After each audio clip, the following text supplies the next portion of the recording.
দেখো দুধটা দেওয়ার পরে কালারটা দিয়ে দিচ্ছি।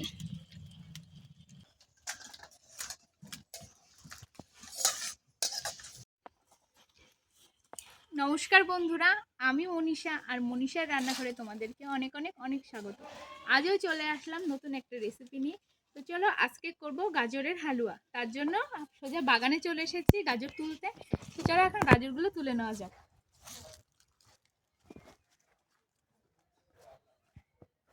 এই দেখো এখানে সব গাজর লাগিয়েছে মা, শীতের সময়, শীত প্রায় চলে যাবে তখন লাগিয়েছিল, এই জন্য গাজরগুলো একটু ছোট ছোট।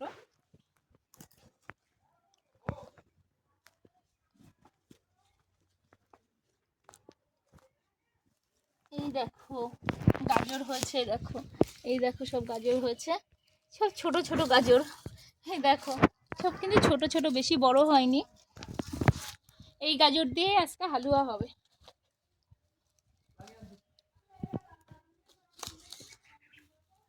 এর থেকে বেছে বেছে বড় বড় দেখে নেব।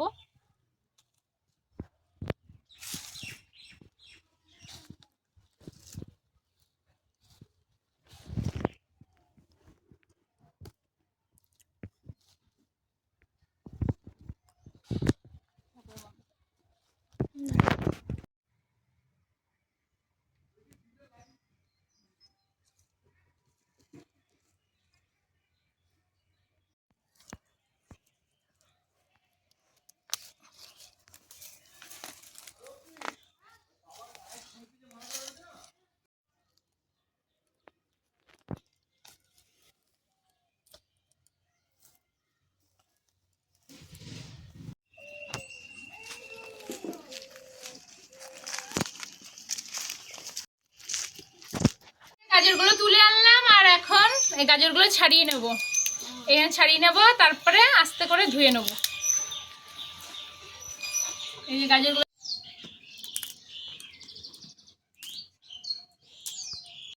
এ দেখো এই ধুলোগুলো এরকম ভাবে ঝেড়ে নিচ্ছি, তারপরে ভালো করে জল দিয়ে ধুয়ে নেব।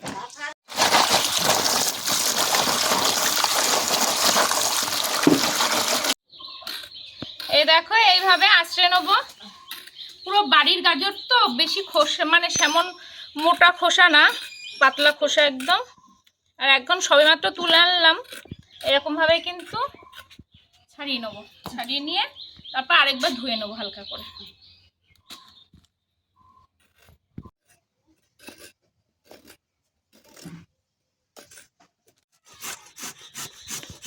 এইভাবে এই যে এই কুড়ানিটা দিয়ে এইভাবে কুড়িয়ে নেবো সব গাজরগুলো। আর গাজরগুলো কিন্তু আবার একটু ধুয়ে এনেছি, ধুয়ে এনে তারপরে এরকমভাবে কুড়িয়ে নিচ্ছি। দেখো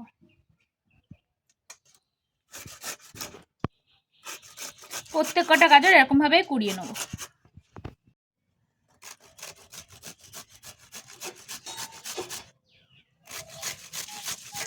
উনুন কিন্তু জ্বালিয়ে দিলাম, এবার কড়াইটা বসিয়ে দিয়েছি। কড়াইটা গরম হলে এই কাজু বাদাম আর কিশমিশটা, এই যে কাজু বাদাম এই যে কিশমিশ, এইগুলো হালকা একটু গরম করে নেবো। হালকা একটু গরম করে নেবো।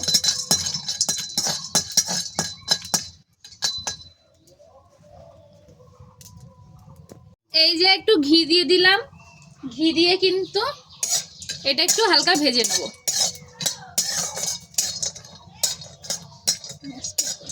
এই যে কাজুটা কিন্তু হালকা লাল লাল হয়ে আছে, এবার কিশমিশটাও দিয়ে দেবো।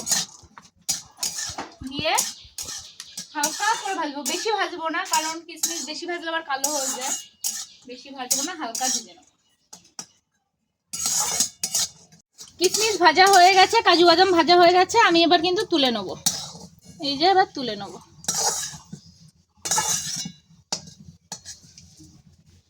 এবার কড়াইটা কিন্তু গরম আছে, এবার আমি কিন্তু ঘি দিয়ে দিচ্ছি। 2 থেকে 3 চামচ ঘি দিয়ে দেবো। কিন্তু এলাচগুলো দিয়ে দিলাম।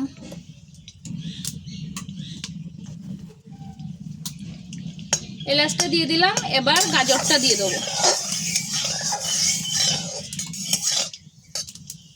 এবার গাজরটা দিয়ে দেবো।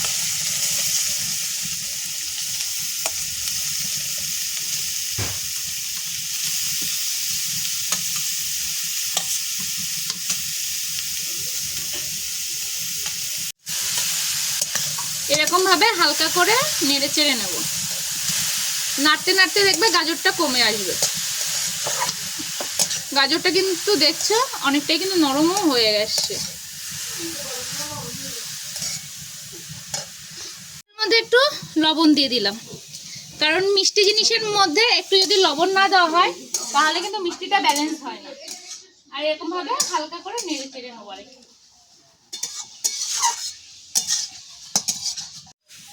এবার কিন্তু গাজরটা কিন্তু একটু নরম হয়ে এসেছে, আর এবার কিন্তু আমি দুধটা দিয়ে দেবো। দেখো দুধটা দেওয়ার পরে কালারটা এত দারুণ হয়েছে। দুধটা দেওয়ার পরে কিন্তু এত সুন্দরই কালারটা চলে আসবে। দেখো কি দারুণ কালারটা, দেখো কি সুন্দর।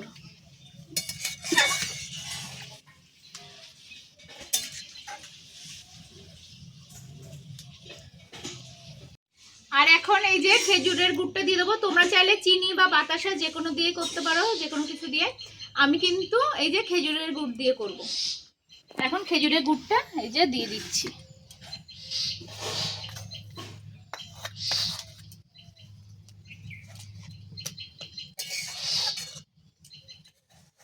উপর দিয়ে কিন্তু আমি এই কাজু আর কিশমিশটা দিয়ে দিচ্ছি।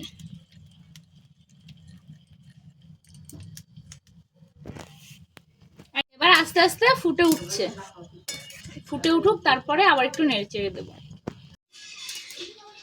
দেখো পুরো ফুটে উঠেছে, আর দেখো হালুয়াটা কিন্তু প্রায় হয়ে এসেছে।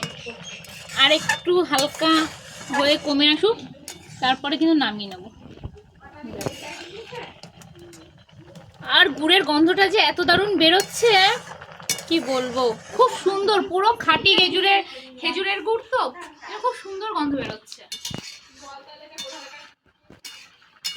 কিন্তু বাংলাদেশের গুড়, মানে পুরো খাঁটি গুড়, একটু এর মধ্যে ভেজাল নেই। মানে এত সুন্দর গন্ধ, এই জন্য আর বেশি দারুণ গন্ধ, মানে কোনো ভেজাল নেই তো, এটা বাংলাদেশ থেকে আনা। হয়ে গেছে গাজরের হালুয়া, আর এখন আমি কিন্তু নামিয়ে নেব।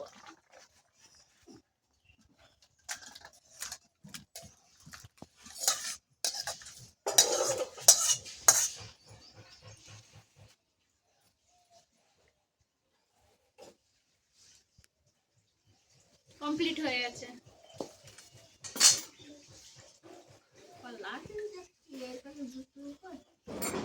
আজকের ভিডিওটা যদি তোমাদের ভালো লেগে থাকে প্লিজ লাইক কমেন্ট শেয়ার করো। আর বাড়িতে কিন্তু অবশ্যই এরকম ভাবে একবার গাজরের হালুয়া করে দেখো, অবশ্যই অবশ্যই খুব ভালো লাগবে। আর যদি ভালো লেগে থাকে প্লিজ লাইক কমেন্ট শেয়ার করো, আর প্লিজ সাবস্ক্রাইব করে দিও। তো টাটা সবাইকে।